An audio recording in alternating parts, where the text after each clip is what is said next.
Bolehkah kita baca Quran di kubur? Ya. Apa dalilnya? Abdullah bin Umar bin Khattab berpesan, anak kandung Umar bin Khattab, bila aku mati nanti, jangan kamu tinggalkan kuburku seperti menguburkan binatang, tapi bacakanlah pada bahagian kepalaku pangkal Al-Baqarah 5 ayat. Alif Lam Mim, dzalikal kitabu la raiba fihi hudal lil muttaqin, alladzina yu'minuna bil ghaibi wa yuqimunas shalah wa mimma razaqnahum yunfiqun, walladzina yu'minuna bima unzila ilaika wa ma unzila min qablik wa bil akhirati hum yuqinun, ulaika ala hudan min rabbihim wa ulaika humul muflihun.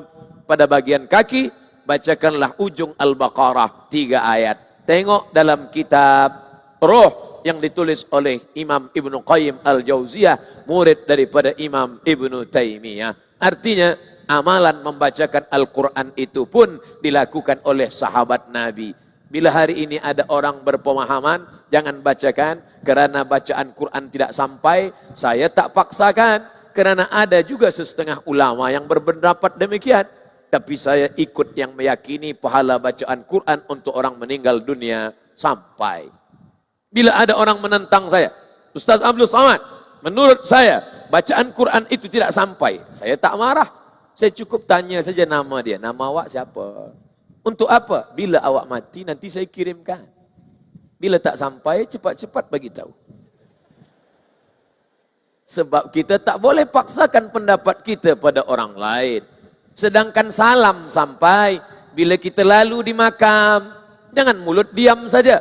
Apa yang kita ucapkan bila lalu di makam? Assalamualaikum ya ala diyar minal mu'minin wa inna insyaallahu bikum lahiqun yarhamullahul mustaqdimina wal mustakhirin nas'alullah lana wa lakumul afiyah. Panjang Ustaz, ya itu bacaannya. Tapi kami selama ini baca pendek saja. Assalamualaikum ya ahlal kubur, jadilah daripada tidak sama sekali. Dia baca panjang, elok. Dia baca pendek, tak salah. Tak baca sama sekali, jangan. Kita doakan. Bila kita doakan orang hidup, Assalamualaikum, selamat rumahmu, selamat anak ahli keluargamu, selamat duniamu. Dia masih hidup. Untuk apa kita ucapkan salam pada orang yang meninggal dunia? Assalamualaikum ya ahlal kubur, selamat engkau daripada azab kubur. Tadi sebelum salam kita minta, Allahumma inni a'udzubika min azabi jahannam wa min azabil qabri. Binatang mendengar, makanya kadang anjing lama berhenti. Maaf, ayam lama berhenti di kubur. Seperti keheranan mendengarkan teriakan azab kubur. Apa kata Nabi SAW? Kalau kamu boleh mendengar yang aku dengar, mungkin kamu akan pengsan dan mati. Bayangkan kalau kita boleh mendengar apa yang dia dengar. Na'udzubillah, ini sengaja dipanjangkan Allah umur kita. Tidak dia dengarkan apa yang didengar oleh baginda, supaya kita boleh hidup bekerja, boleh hidup berjamaah. Tapi bahwa kita akan mati. Apakah Abdul Somad yang hari ini tegak berdiri, lalu kemudian dia akan mati, boleh hidup kembali? Ya, dalam Yasin kita diingatkan, innama amruhu idza arada syai'an ayyaqula lahu kun fayakun. Tapi kulit sudah dimakan cacing tanah, tulang belulang akan hancur berkeping. Bagaimana mungkin Abdul Somad akan hidup tegak berdiri kembali? Datang Asi bin Wa'il membawa tulang yang sudah kering. Ya Muhammad, ayuhyi rabbuka hadzal idhama ba'dama baliya wa ramma? Apakah Tuhanmu boleh menghidupkan engkau padahal ini tulang sudah kering hancur? Apakah boleh akan hidup kembali? Nabi diam. Diam kerana dia tidak menjawab berdasarkan akal dan hati, tapi dia bicara wa ma yantiqu 'anil hawa in huwa illa wahyun yuha. Wahyu dari Allah. Datang Jibril membawakan barang jawaban. Qul, katakan, yuhyihal ladzi ansha'aha awwala marrah. Katakan kepada orang yang tak percaya bahwa selepas mati dia akan hidup kembali. Dulu dia tidak ada di alam dunia, dibuat Allah menjadi ada. Selepas ada dibuat Allah menjadi tidak ada. makhluk yang pernah ada menjadi tidak ada, lalu dibuat menjadi ada kembali, maka itu semua mudah bagi Allah. Untuk apa Allah buat hidup di dunia ini? Mengapa kita hidup?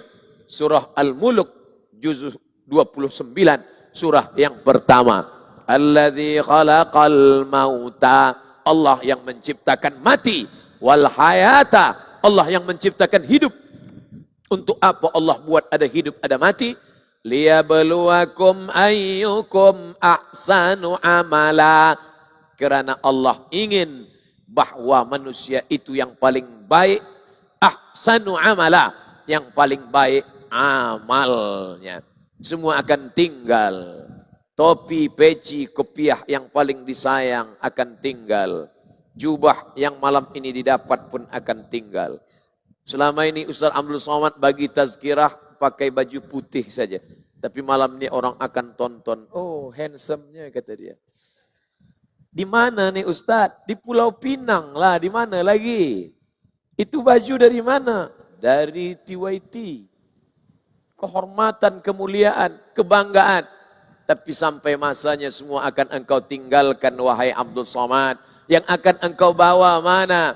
Illalladzina amanu, iman, wa amilus salihat, dan amal saleh.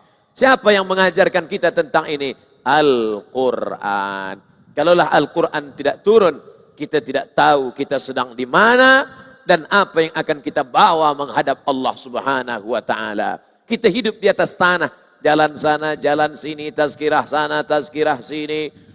Semalam di Perak, sebelumnya di Kelantan, hari ini di Pulau Pinang, esok akan pergi ke Kedah, lepas dari Kedah ke Negeri Sembilan, dari Negeri Sembilan akan kembali ke Riau, Sumatera, selepas itu pula akan sampai bila berhenti ini? Sampai malaikat maut mencabut nyawa. Fa idza faraghta fansab. Bila engkau selesai daripada suatu aktiviti, jangan berhenti. Ketika engkau berhenti, berarti engkau mati.